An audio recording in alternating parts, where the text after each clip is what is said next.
Emails were triggered and sent with no error, but nobody received them. The culprit? A Jenkins URL set to localhost, making the from address invalid for Gmail. Let's break down Jenkins email notification setup, how it works, and the exact mistake behind that failure. Jenkins email notification is the mechanism that automatically emails stakeholders about build results. It relies on an SMTP server to deliver messages. Jenkins provides two main approaches, the built-in mailer and the email extension plugin. In production, the email extension plugin is almost always the right choice because it gives you fine-grained control. Configuring SMTP in Jenkins is done under Manage Jenkins Configure System in the email notification and extended email notification sections. For Gmail, use SMTP, Gmail, com on port 587 with TLS and an app password. For SendGrid, the username is literally a PIKey, and the password is your API key. For internal SMTP, use your server hostname and appropriate port. The built-in mailer is simple but limited. It can only send emails to a fixed list with a static subject and body.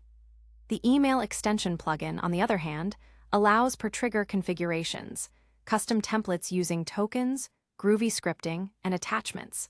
For any job that needs conditional or dynamic email notifications, use the email extension plugin. If you use Gmail SMTP, you must generate an app password. First, enable two-step verification on your Google account. Then go to the App Passwords page, select Mail as the app and Other as the device, name it Jenkins, and click Generate. Copy the 16-character password immediately, you won't see it again. The email extension plugin supports tokens for dynamic content. Tokens are case-sensitive and must be enclosed in. Common tokens include build URL $, build number $, and job name. You can set default subject and body and override them per trigger. Always test your token templates with a non-critical build first. The email extension plugin can attach files from the workspace using ant-style glob patterns. For example, /target/*, XML attaches all XML files under target directories. Be careful not to use asterisk alone, as it can attach the entire workspace. Also be mindful of SMTP size limits. Gmail allows up to 25 MB per email. The email extension plugin allows you to configure different email behaviors for each build result. Under Post-Build Actions Editable Email Notification, click Add Trigger to select from Success, Failure, Unstable, and more. Each trigger can have its own recipient list, subject, body, and attachments. Use recipient providers like Developers Recipient Provider to dynamically include developers who made changes. The email extension plugin supports Groovy scripts for advanced customization. You can use a pre-send script to modify the MyMessage object or conditionally cancel sending. Or use a Groovy template for the email body to generate dynamic HTML content. Always test Groovy scripts in the target environment, as plugin versions may differ. In Jenkins pipelines, the emailExt step is the recommended way to send emails. In declarative pipelines, place it in the Post section to ensure the build result is finalized. In scripted pipelines, use try-catch finally to guarantee emails are sent even on failures. Use environment variables like env, build, number for dynamic content. Beyond standard triggers, the email extension plugin offers advanced triggers like still failing, fixed, and regression. These help reduce alert fatigue. You can add multiple editable email notification post-build actions to send different emails to different audiences. Use a pre-send script to cancel duplicate emails if multiple triggers match. Before rolling out to production, test thoroughly. Use a local SMTP server like Mailhog to capture all emails without sending real ones. Create a test job with different triggers and validate tokens using the Preview plugin. You can even automate testing by checking the Mailhog API. This is the same issue we highlighted at the start. Here's exactly why that happened. The Jenkins URL in Manage Jenkins Configure System Jenkins location was set to http://localhost 8080. The email extension plugin uses this URL to construct the from address, resulting in Jenkins at localhost. Gmail SMTP rejected this because the domain localhost is not valid. Jenkins showed no error, it just silently failed. The Jenkins URL was set to http://localhost 8080, causing the from address to be Jenkins at localhost, which Gmail SMTP rejected because the domain was not valid. The fix is simple. Set the Jenkins URL to a valid, public-facing domain like https://sci example.com under Manage Jenkins Configure System Jenkins location. After restarting Jenkins, emails started arriving immediately. Always verify the Jenkins URL is a valid, reachable domain.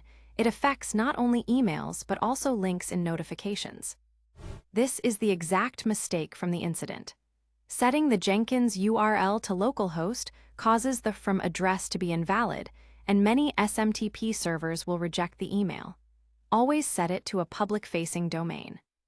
If you have two-step verification enabled, you must use an app password. Your regular password will fail with authentication failed. Generate a 16-character app password from your Google account and use that. Tokens must be enclosed in syntax. Using just build URL will not be resolved and will appear as literal text in the email. Always use the correct syntax as per the plugin documentation. The article uses the email extension plugin, version 2.1+. Note that the EmailX pipeline step was introduced in version 2.5, but the recipient provider's parameter requires version 2.64+.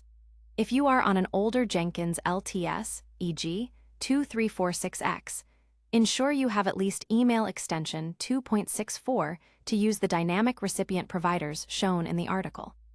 The article mentions using a pre-send script to cancel duplicate emails when multiple triggers match, e.g., failure and still failing.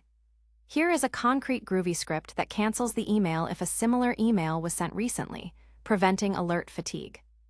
When sending many emails, e.g., after a mass rebuild, SMTP providers like Gmail and SendGrid enforce rate limits. Gmail limits to 2,000 messages per day for free accounts and 200 per hour. SendGrid has tiered limits.